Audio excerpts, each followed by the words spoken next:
raha atao jeritodika ny taona 2014 nisongadina ny sehatra politika ho an'ny Madagasikara manokana. Andao ary ataontsika jeritodika fohifohy atao anatin'ity fanadihadiana ity ny zava-nitranga ara-politika nandritra izay taona 2014 izay. Naresaka ny politika tamin'ny taona 2014 vao lasa teo iny. Rehefa avy nandalo krizy nandritra ny 5 taona amin'ny firenena dia vita ny fifidianana ary nahazo filoham-pirenena vaovao i Madagasikara dia Andriamatoa Hery Rajaonarimampianina. Ny 5 Janoary 2014 izy nanao fianianana teny Mahamasina ary nampanantena fa ho tany-tandalana sy hanatanteraka amin'ny fampihavana pirenena i Madagasikara. Taona-tsain'Andriamanitra Andrinanahary sy ny firenena ary ny vahoaka meninao fanatanteraka ny tsakany sy andavany ary ampahamarinana ny andraikitra lehibe mahafilohan'ny firenena malagasy ahy. Meninao fampiasa ny fahefanana tolotra ary anokana ny hery rehetra iarovana sy hanamafisana ny firaisampirenena sy ny zon'olombelona. Mianinao fa hanaja sy tandrina toy ny anak'Andriamaso ny lalam-panorenana sy ny lalam-panjakana hikatsaka hatrany ny soa ny vahoaka malagasy tsy hankanavaka.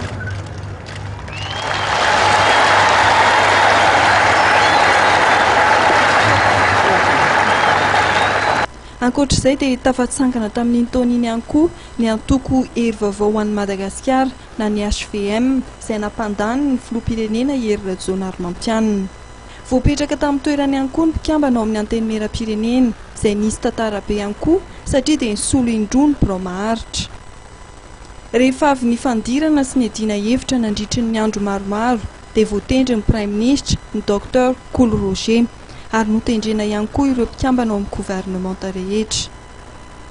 Ho famerenana amin'ny fiara-miasa sy ny fatokisan'ireo mpiara-miombina antoka amin'ny Madagasikara dia nitety firenena maro tany ivelany ny filoham-pirenena Hery Rajaonarimampianina tamin'ny taona 2014 iny.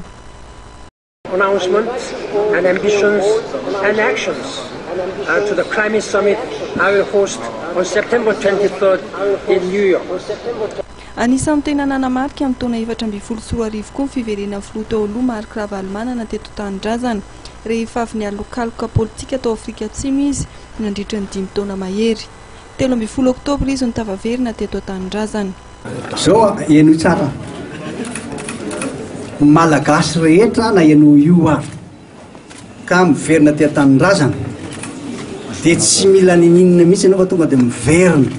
Ary nisy tenin'olona anankiray ara tokony nandraikitra ambony na zay afaka mangataka an'le ina filazana azy hoe sécurité tsy fantatra le spécial passe filazana azy amin'ny teny anglisy na le hoe makataratasy any amin'ny ambassade tonga dia miverina. Tsy nila mihitsy ny aho hoe nampahafantatra n'izy anizy fa malagasy ary tena teratany malagasy ary manana an'izo président de la république eto Madagasikara tonga zao eto aty.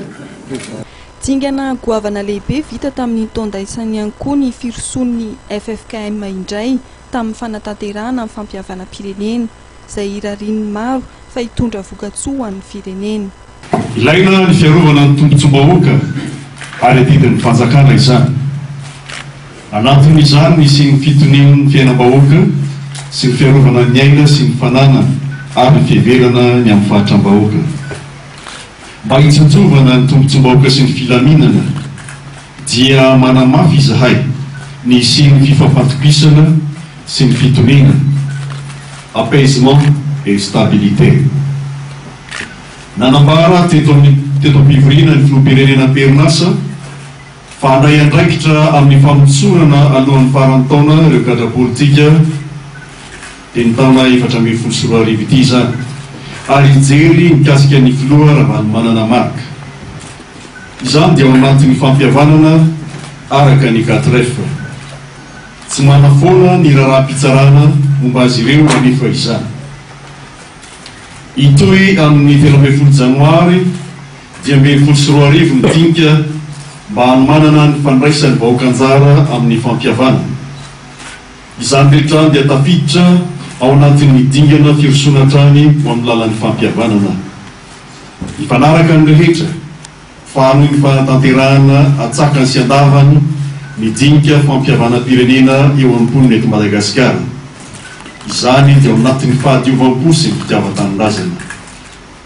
Antananarivo 20 Desambra taona 2024. Manosiny ao anatin'izany ny filoha Ery Rajaonarimampianina,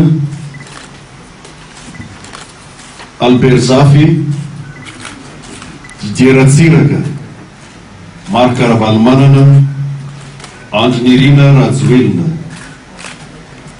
Mitarika ary nanatrika ny fivoriana ny filoam-piangoana efatra Monseigneur Narvelo Samuel Ajaona, Rasina Asinalala Haja Mpitandrina, Pastora Dr Rakotandor Modeste ary Monseigneur Zanakonina Don Marie Arsène. Ny fitiavana ianao tsy miala vao anao anatoetokono ka ionao isanary ikirazana idazana iadana sy hofinaritra esambatra tokono.